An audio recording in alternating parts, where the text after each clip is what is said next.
Hey, I'm Brandon Lee, and I'm here with Kobe. Hi. And today we're gonna go around Hong Kong, we're gonna shoot some fun stuff. So we're gonna try out the Insta360 1X and see what kinds of fun shots we can come up with. Let's go. Let's go. So for this shoot, Kobe and I just wanted to go around Hong Kong, see some of our favorite sites, and have fun with it. So we brought just the 1X and the extension pole, and that's all we needed for the entire shoot. It's kind of like having a drone, only I can do shots that even a drone can't do, like going into really tight spaces or getting really close to the ceiling. I feel like I'm the most creative when my gear isn't holding me back.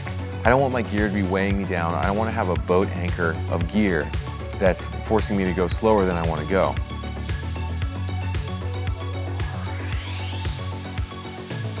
And I had a blast waving around the 1X off the edge of the ferry. I would never try that with my regular camera. It would be really hard to keep that framing.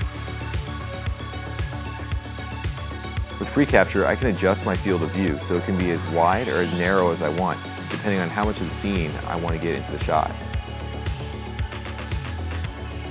It's like having a camera and a gimbal and a monopod all in one unit that's so small that I don't even have to think twice about bringing it. It's the ultimate pocket travel camera.